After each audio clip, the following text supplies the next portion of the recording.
Hey everybody, it's Master Gallengeist here, bringing you my PlayStation State of Play June 2025 impressions. So, let us crack into this. We got a lot of good stuff here, though I wish there had been some more stuff on PlayStation stuff, but I mean, we got new Ghosts of Yotei update, and they're kind of hardware. So let's kind of crack more into this. We did get a look at 007 First Light, which I looked at the trailer and looks pretty interesting to me. Following a younger 007 at the beginning of his career, and seeing how that kind of works out. We saw mainly it was kind of just introducing how he kind of is viewed by the kind of agency that runs the 00 program, and how they're bringing them in. We got a little bit of gameplay kind of stuff. It's being done by the people that did Hitman, so we'll see how that kind of works out. I haven't played too many Hitman ones, but I'm intrigued on this. We also got to look at Marvel Token Fighting Souls. That's a 4v4 fighting game from Guilty Gear. Even though I'm into Marvel, I'm not that much into fighting games, so if you're into that, take a look at that. Well, Silent Hill F revealed its release date and more terrifying footage. Now, I kind of liked what they already showed, so I'm just like, alright, what's the release date? September 25th, 2025. So, we'll see what goes on with that. This would be my first Silent Hill. If I went for this one first. I mean, I know that they did like the remake of the remake one, but I haven't played that yet, and I haven't had a chance to play any kind of other one, so I might potentially play this one first. Depends upon what it goes on, but I'm intrigued to see how that kind of works out. Final Fantasy Tactics, the Ivalice Chronicles, is coming to PS5 with Classic and Enhanced. This is also coming out on... Most of the stuff that I'm going to be talking about is also coming out on PC, which is great. So I'm definitely... I have not played this one, but since I'm into the Final Fantasy series, I want to look into it. The enhanced version includes fully voiced dialogue, optimized and updated UI, graphical improvements, and some quality of life features like a Squire difficulty setting. Classic version will unite the graphics and gameplay of the original 1997 version with the renowned War of the Lions translation. However, it will include some features like autosave. That's awesome shit there. I always like seeing that kind of stuff.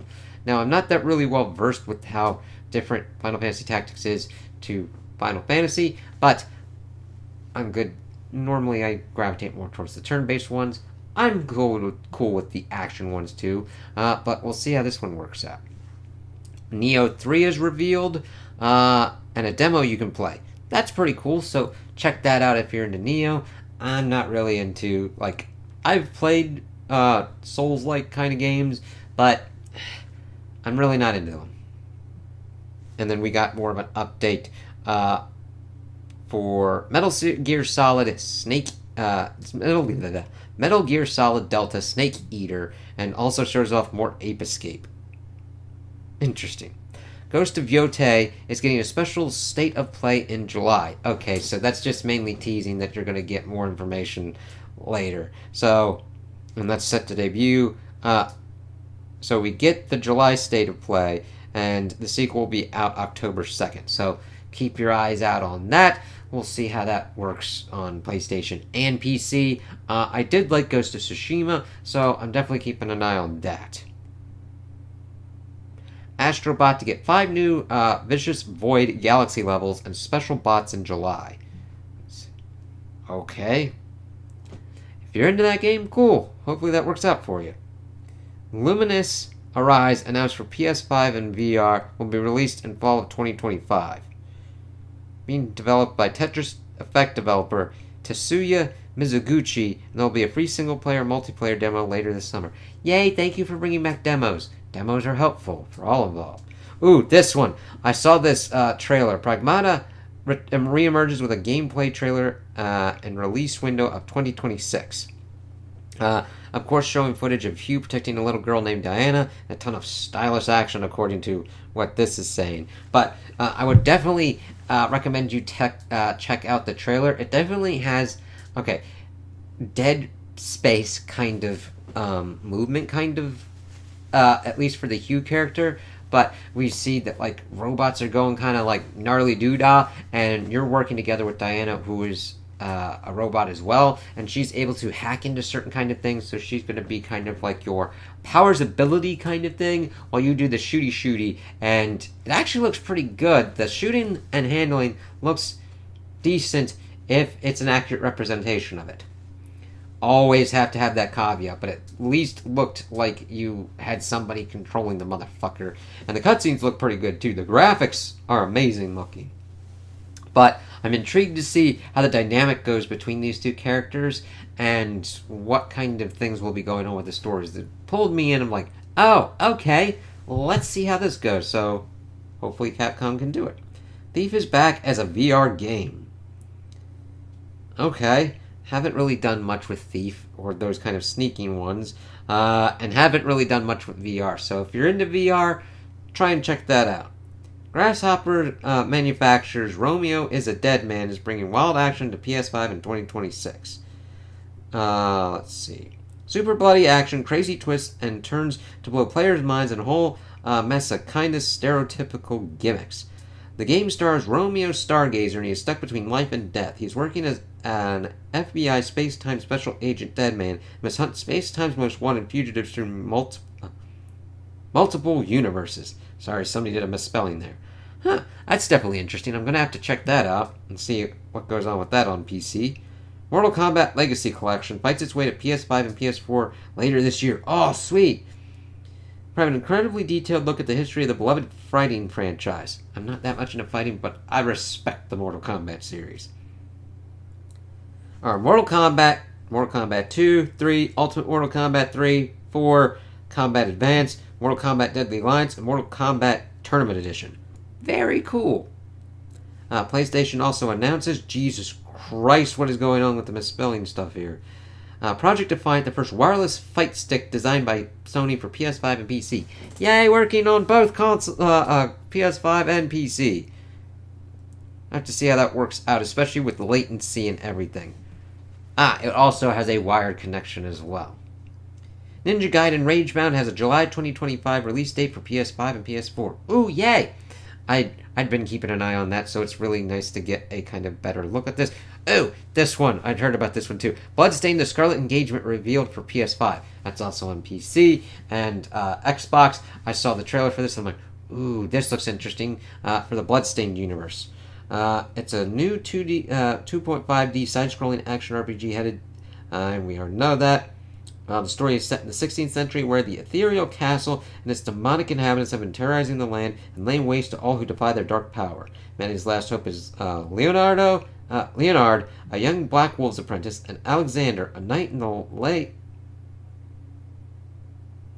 last survivor of White Stags. They will have to work together and take down the demon lord Elias. You will be able to control both characters, and you can swap between the two with a press of a button.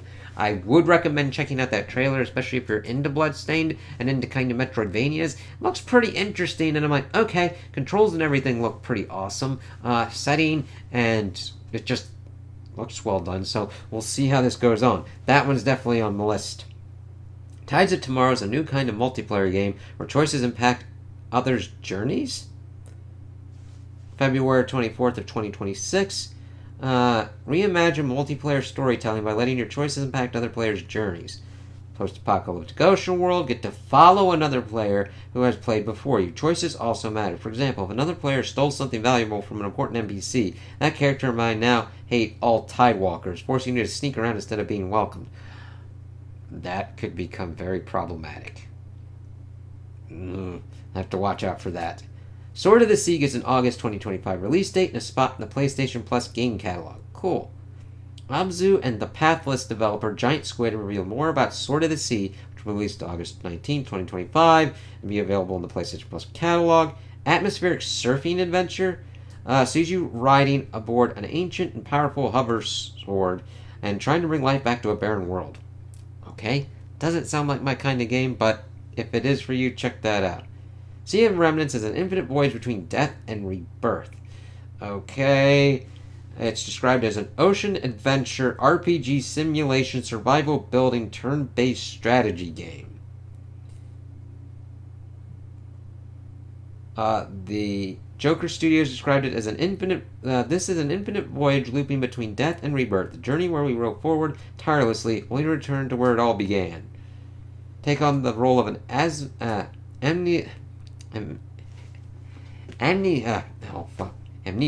amnesiac sailor who goes on a voyage with a mysterious girl to reach the long-rumored, deeply cursed Sea of Remnants, a place said to hold endless riches and renown. Okay. Just seeing what else we got here. Survival Climber Karen is landing on PS5 on November 5th, and its demo is out now. Thank you, demos. Yes. Let players take their first ascent with Ava today and try their hand at climbing the Tenzin mountain range before the ascent of the unforgiving Mount Kami. Digimon Storytime Stranger gameplay reveal. That'll be on Xbox, PS, and PC on October 3rd, 2025. Haven't seen much on that, so I might check that out. And there's Everybody's Golf Hot Shots gets a gameplay trailer. Not that much into golfing games, so yeah. Baby Steps, the game about putting one foot in front of the other, gets a release date, September 8th, 2025. Hirogami's mystical journey begins on September 3rd. Hirogami and its beautiful Origami world will be released on September 3rd, 2025, and place players in the shoes of Hiro, a fan-wielding master of the art of folding. You must save your home from deadly digital invaders by taking on animal forms to solve any problem that gets in your way. I might have to check that out. Any other developing things, or did they just have developing and didn't update the thing? Alright, so that's pretty much what this article has on that.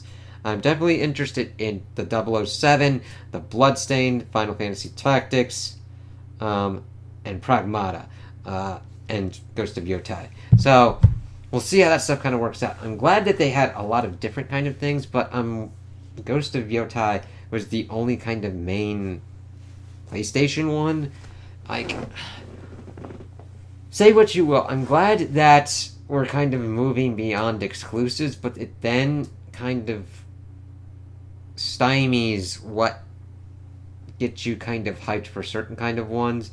It mainly turns into a money-hatting scheme where Sony's going to pay more to have certain kind of ones, Xbox is going to pay to have certain kind of ones at theirs, but the thing is it's going to be coming out on every place, which I'm glad with, but it kind of screws certain kind of things over, because you need those kind of exclusives so that way you get certain kind of developers that really know the architecture and can really kind of hammer that shit and get the most out of it, and then that shows other kind of developers, and sometimes you then can lend expertise and get that kind of working on that. But I would actually rather have an open enough architecture where everybody kind of knows what is the kind of baseline, and then just kind of fuck balls wild and go in the directions that they need to for their gameplay, their graphics, anything like that. I would more go on to the gameplay at this point, because I don't give that much of a shit how pretty it is. I want it to run well and be fun to play. Like, there's a thing where it's like, you've got 3 variables, you can only get 2. If that works out, that'll be good. Like, runs well and has fun gameplay. That's what I would be good for. And depending upon how that kind of works out, pricing kind of works itself out. But if you're going to ask me $1 million for it, you're going to... nah.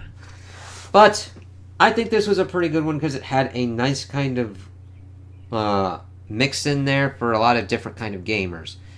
That really is what I kind of hammer for these kind of things. To have a nice kind of mix, depending upon who's doing the show. If you're like a fighting game studio and you somehow have a fucking dating sim in there, and it's not for kind of shits and giggles, you should have just like did the dating sim on another kind of thing. If you're talking about your fighting games, talk about your fighting games. But this is kind of strange. I'm like, okay, Sony, what are you doing? Because everybody's screaming about Xbox, which rightfully so. It's like, what the fuck are you doing, assholes? But Sony is kind of in the same kind of predicament. We just also had Nintendo doing the Switch 2, and we're in a weird situation where I'm glad that we have backwards compatibility, but there used to be times where you'd have kind of like a nice kind of mix of first-party exclusives for a console launch, and the main one we've got for the Nintendo Switch 2 is Mario Kart World. You need more than that shit, and just to say, oh, your older games play better. It's like, that works to a certain extent. What the fuck else you got? Sorry, I know that's kind of tangential, but it kind of works into what I give on my impressions for these kind of things. So, those are my impressions of the Sony, on the PlayStation State of Play, June 2025. Tell me what you guys think in the comments below. If you liked it, if you didn't like it, if you agree with me, if you disagree with me. Also, like and subscribe, and I hope you have a good day.